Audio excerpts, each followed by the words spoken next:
Good morning বন্ধুরা, তোমরা কেমন আছো? আশা করি সবাই ভালো আছো। আমি বৈশাখী বলছি। আমার আর একটি নিউ ব্লগে সবাইকে অনেক অনেক স্বাগত জানাই। সকাল 8টা বাজে, এখন থেকে এই ব্লগটা শুরু করছি তোমাদের সাথে নিয়ে। আশা করি আমার ব্লগটা তোমাদের অবশ্যই ভালো লাগবে। বন্ধুরা দেখতে থাকো। কালকে রাত্রে ঘুমোতে অনেকটাই লেট করে ফেলেছিলাম, আর কালকে রাত্রে না প্রচুর বৃষ্টি হয়েছে, কিন্তু ভোরের দিক থেকে বা আজকে দেখছি বৃষ্টি নেই। সকালে উঠে দেখি বৃষ্টি নেই।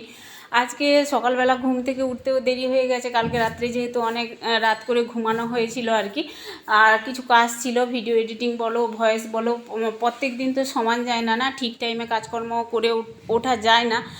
আর সকালবেলা ঘুম থেকে উঠতেও না একটু আলস্যি লাগে, উঠবো করে ওঠাও হয় না, তবে উঠতেই হয়। আর সকালে ঘুম থেকে উঠেই তারপরে ঘরের কিছুটা কাজকর্ম সেরে নিয়েছিলাম, আর চাটাও খাওয়া হয়ে গেছে। একদম 8টার পরেই নেমেছি।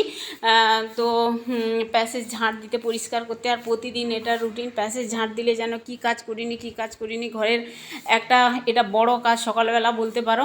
তো সকালে উঠেই একদম ঘরের চারপাশটা যদি পরিষ্কার পরিচ্ছন্ন থাকে না, তবে ঘরের মধ্যে একটা লক্ষ্মীশ্রী বজায় থাকে, আর নিজেকে ভালোও লাগে। ঘর পরিষ্কার থাকলে দেখবে মনটাও পরিষ্কার থাকে, সে ঘরের ভিতরে হোক বা বাইরে হোক আর কি। যতটুকু যার যেভাবে মানে বড় বাড়ি হোক বা কাঁচা বাড়ি হোক বা পাকা বাড়ি হোক, ঘরটা যদি পরিষ্কার পরিচ্ছন্ন রাখি না আমরা নিজেরাই, তবে আমাদের ভালোও লাগবে, আর অন্য কারোরও দেখলে ভালো লাগবে আর কি।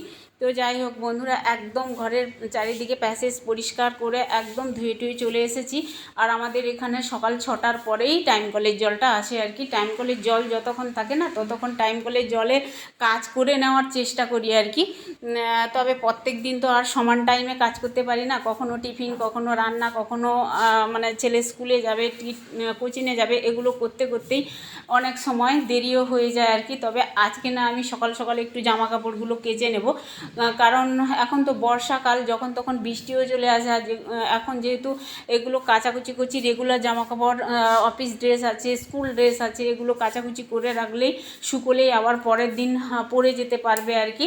আর একটু যদি বাইরে রোদ খাইয়ে নিই তাহলেও তাড়াতাড়ি শুকিয়ে যাবে জামা কাপড়গুলো। 10 বার করে জামা কাপড়গুলো হয়তো অনেক সময় শুকায় না, সন্ধেবেলায় ফ্যানের নিচে দিতে হয়, বা হয়তো আবার বৃষ্টি হলে একটু ড্যাম ড্যাম গন্ধ ছাড়ে আর কি, বৃষ্টিকালে যেহেতু। ওই জন্যই আজকে কিন্তু ওয়েদারটা বেশ ফাঁকাই আছে। এখন বেলার দিকে বৃষ্টি হবে কিনা জানি না, তবে একেবারে মানে মেঘলা ছিল না, আকাশটা পরিষ্কারই ছিল আর কি। তো দেখো আমি এখন জামা কাপড়গুলো সার্ফের জলে ডুবিয়ে একেবারে কাচাকুচি করে নিলাম। জল যতক্ষণ থাকে আমার সুবিধে হয়। আর আমার কি বলতো, এই বাগানের কলে কাচাকুচি করতে আমার ভালো লাগে, কারণ হচ্ছে বাগানের এখানে স্পেসেসটা অনেক বড়। বাথরুমে কাচাকুচির থেকে আমার মানে বাগানে এসে কাচাকুচি করতে বেশ ভালোই লাগে। ওই জন্যই আর কি আমি বাগানে চলে আসি যতক্ষণ জল থাকে আর কি। আর এমনিতেই গামলা বালতিতে আমাদের জল তুলে রাখতেই হয়, জলের খুব সমস্যা হয় এখানে, যেহেতু টাইম কলের জলের উপরে আমাদের নির্ভর করতে হয়। আমাদের না কুয়ো আছে, কিন্তু কুয়োর জল আমরা ব্যবহার করি না আর কি। এই টাইম কলের জল যতক্ষণ থাকে ততক্ষণ হয়েই যায়, কিন্তু টাইম কলের জল হঠাৎ করে এক এক সময় বন্ধ হয়ে যায়, তো বা খারাপ জল আসে, লাল লাল জল আসে, তখনই অসুবিধে হয়ে যায় আর কি। তো যাই হোক, কোনো রকম কাজ চলেই যায়, আমাদের দিন চলে যায়, ঠিক আছে, এই টাইম কলের জল দিয়ে। তো কাচাকুচি করে নিয়ে একেবারে ছাদে যাব, উপর ছাদে যাব। আজকে ওয়েদার মোটামুটি ভালো, তোমাদের বলছিলাম আকাশটা পরিষ্কার, কিন্তু দেখা যাচ্ছে মেঘলা, কিন্তু রোদ রোদ বেরিয়েছে, একদম জল জলে রোদ বেরিয়েছে। যাই হোক, হাওয়াতে একটু রোদ লাগলেও জামা কাপড় শুকিয়ে যাবে। তো এখন পাতিয়ে দেবো পুরো জামা কাপড়। আর ছাদে আসতে ভালো লাগে, ছাদে জামা কাপড় শুকোতেও ভালো লাগে। একটু যদি জামা কাপড়, বললাম না, একটু জামা কাপড় রোদ লেগে গেলে তবে জামা কাপড়ের একটা ড্যাম ভাবটা কেটে যায় আর কি। আর বৃষ্টির জল পেলেই দেখবে একটা বিশ্রীভাবে জামা কাপড় গন্ধ ছুটে আর কি। ওই জন্যই আমি উপর ছাদে একটু কষ্ট হলেও একটু উপর ছাদে যদি ফেলে দিয়ে যাই, আবার যখন বৃষ্টি আসবে মেঘলা হয়ে, যখন এখন বৃষ্টি কিন্তু ঝিরিঝিরি আকারে পড়ে না, যখনই আসে তখনই মানে কি বলবো, জোরে জোরে বৃষ্টি আসে, আর হচ্ছে বড় বড় করে বৃষ্টি ফোঁটা পড়ে, তখনই জামা কাপড়গুলো ভেজে যায়। আর আমাকে এই উপর থেকেই আবার মানে উপর থেকে বলছি, সরি, নিচ থেকে আবার উপরে আসতে হয় আর কি, দৌড়ে দৌড়ে। যাই হোক, কষ্ট হলেও কিছু করার নেই, একটু রোদ খেয়ে গেলেও সুবিধে হয় আর কি জামা কাপড়গুলো। তো চলো একে একে জামা কাপড়গুলো পাতিয়ে দিই, নিচে যাব। সকালবেলা টিফিন বানাতে হবে, রান্না আছে দুপুরের আর কি। তো অবশ্যই সঙ্গে থেকেও দেখো ব্লগটা, আশা করি তোমাদের অবশ্যই ভালো লাগবে বন্ধুরা।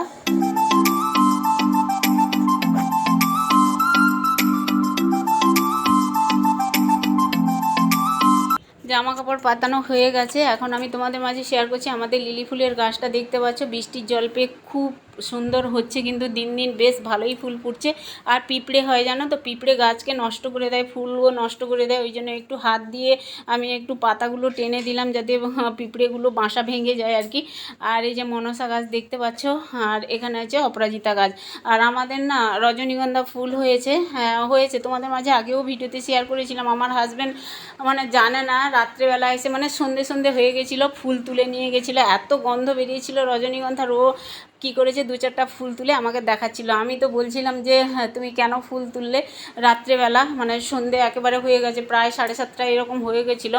রাত্রেবেলা গাছে হাত দিতে নেই, ফুলও তুলতে নেই, গাছে হাত দিতে নেই, এই জন্যই আর কি। ও তো ঠিক জানে না, বলছে আমি তো জানি না, মনে নেই, তো তুলে নিয়ে এসছে, খেয়াল করেনি। তো যাই হোক, তারপরে দেখো নিচে চলে এসেছি। আজকে টিফিনে বানাবো, প্রত্যেক দিন টিফিনে কী বানাবো এইরকম একটা মনে হয়। তবে চিচিঙ্গে ছিল আর কি, চিচিঙ্গে কেটে ছোটো ছোটো করে কেটে নেব, আর রুটি করব, চিচিঙ্গাটা রান্না করব। ওদিকে দুধও বসিয়ে দিয়েছি, সকালের টিফিন বানাচ্ছি আর কি, চিচিঙ্গে দিয়ে একটা তরকারি। তো ফোড়নে দিয়েছি গোটা জিরে 5 ফোড়ন, পেঁয়াজ ছাড়াই করছি, একদম রুটি দিয়ে খাওয়া হবে। এই রকম লম্বা লম্বা করে ছোটো ছোটো আকারে চিচিঙ্গাটা ধুয়ে ভালো করে পরিষ্কার করে কেটে নিয়ে হচ্ছে লবণ, হলুদ, লঙ্কা, জিরে এগুলো দিয়েই তারপরে একটু ভাজা করবো আর কি, যাতে চিচিঙ্গাটা ভালো লাগে। আর চিচিঙ্গা তো এমনি জল বেরোয়, জল লাগবে না, এটা এমনি আস্তে আস্তে হবে, ঢাকা দিয়ে দিয়ে রান্না করব আর কি। এই যে দেখতে পাচ্ছ চিচিঙ্গাতে একটুও জল দিইনি কিন্তু, আর জলও এমনি জলের মতো আছে। আর একটু ভাজা করেছি যাতে রুটি দিয়ে বেশ ভালো লাগে খেতে আর কি, ঝাল ঝাল হবে, সবাই মিলে রুটি দিয়েই খাবো। এই যে দেখতে পাচ্ছ বন্ধুরা, রুটিও করে নিয়েছি আর চিচিঙ্গের ভাজাও হয়ে গেছে, সবাইকে এখন খেতে দেব। সবাই মোটামুটি খাবে, দুধ গরম আর হচ্ছে রুটি, চিচিঙ্গে ভাজা আর কি সবার বেড়ে নিয়েছি, খাওয়া দাওয়া করে নেবো। এখন মানে বেজে গেছিলো প্রায় সকাল ওই 9:45 মতো আর কি। আর সকালবেলা টিফিনটা যদি তাড়াতাড়ি করে নিই না, দুপুরে কিন্তু তাড়াতাড়ি খাওয়া হয়ে যায় আর খিদেও লেগে যায়। যতক্ষণ টিফিন করব না 11টা 11:30 বেজে যাবে, তখন আর দুপুরে আর খাওয়ার প্রতি অতটা থাকবে না, মানে খিদে লাগে না, অনেক পরেই খিদে লাগে আর কি। সকালে যতটা সম্ভব 8:30 9টার ভিতরে যদি টিফিন করা যায় ততই ভালো। বন্ধুরা আজকে দুপুরের মেনু তোমাদের মাঝে একটু শেয়ার করে নিই কী কী হবে। এই যে দেখতে পাচ্ছ পার্শে মাছের ঝাল করব, আগের দিন টক খেয়েছে, আজকে ঝাল করব চিংড়ি মাছ দিয়ে। এই যে লাউ দেখতে পাচ্ছ, লাউ রান্না করব। এই লাউটা না এমনি এটা একটু দাগ আছে আর কি, এটা এমনি কিছু না, উপরে একটু দাগ, কিন্তু ভালো কচি লাউ এটা। আর পেঁয়াজ টমেটো কেটে নিয়েছি। আর এইখানে দেখতে পাচ্ছ পুঁই শাকের একটু ভাজা করব। এই লাউ যে খোসা বেরোবে না, ওই খোসা দিয়ে পুঁই শাক দিয়ে একটু ভাজা করব আর কি। এই হচ্ছে দুপুরের মেনু। আর এখানে হচ্ছে ভাত বসিয়ে দিয়েছি, ভাত হচ্ছে। আর এখানে এই যে দেখতে পাচ্ছ সর্ষে বাড়ছে আর কি, সর্ষে দিয়ে পার্শে মাছ করব, পার্শে মাছের ঝাল। চলো এগুলো জোগাড় যন্ত্র করে নিই, কাটাকুটি করে নিই, কেমন।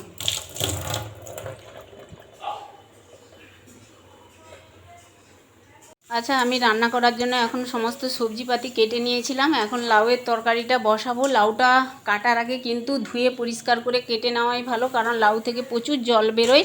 লাউ কেন, চিচিঙ্গা কেন, আর ঝিঙে কেন, এগুলোতে চাল কুমড়ো কেন, এগুলোতে হচ্ছে জল বেরোয় প্রচুর। আর এগুলো হচ্ছে মিষ্টি সবজি আর কি, এগুলোতে লঙ্কা কম লাগে। আমার একটু লঙ্কাটা বেশি পড়ে গেছিলো, কারণ ফোড়নেও দিয়েছিলাম শুকনো লঙ্কা, আর এমনি আলাদা করে আবার গুঁড়ো লঙ্কাও দিয়ে দিয়েছিলাম আর কি।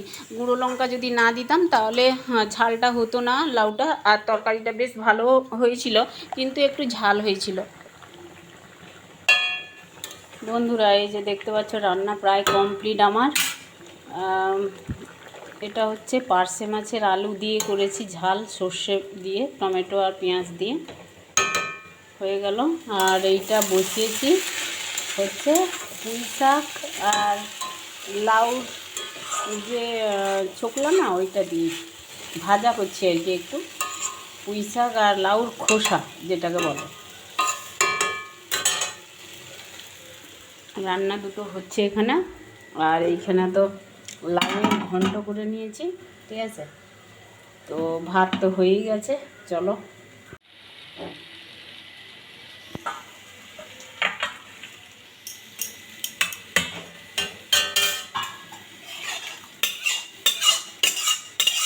দেখো রান্নাবান্না সেরে নিয়ে একেবারে টেবিলে চলে এসেছি, দুপুরে খাওয়া দাওয়া করবো আর কি। কী কী রান্না করলাম তোমাদের মাঝে তো অবশ্যই শেয়ার করে নিলাম, তোমরা দেখলেই। আর ভাত বেড়ে নিয়েছি, তরকারি তো খাওয়ার পরেই, এখন যেহেতু আমের সিজন চলে যাচ্ছে, একটু আম না খেলে নয়, আম কেটে নিয়ে চলে এসেছি। এবার সবাইকে ভাত বেড়ে দিয়েছিলাম, সবার প্রায় অর্ধেকের বেশি খাওয়া হয়ে গেছে, খাওয়ার শেষের পথে প্রায়। কারণ আমি যদি ওদের সঙ্গে বসে যাই না, আমাকে 14 বার করে উঠতে হয়, জলটা তেলটা নুনটা এগুলো তরকারিটা ভাতটা এগুলো আবার দিতে হয়, বারবার উঠতে হয়। আর খেতে বসে যদি বারবার উঠতে হয়, খাওয়াটাই তখন মানে ভালো লাগে না আর কি, খেতে তখন ভালো লাগে না বা শান্তি করে খাওয়া যায় না আর কি। ওই জন্যই আমি সবাইকে কম বেশি দিয়ে তারপরে শেষে বসি আর কি। ওদের খাওয়া দাওয়া প্রায় কমপ্লিট হয়ে এসেছে, ওরা উঠবে আর আমি এখন ভাত খাচ্ছি। তো চলো বন্ধুরা ভাত খেয়ে নিই। তোমরা ততক্ষণে আমার ব্লগে যদি কোনো অংশে ভালো লেগে থাকে তাহলে প্লিজ একটা লাইক দিও, চ্যানেলে নতুন হলে চ্যানেলটাকে অবশ্যই সাবস্ক্রাইব করো, লাইক কমেন্ট শেয়ার করে পাশে থেকো।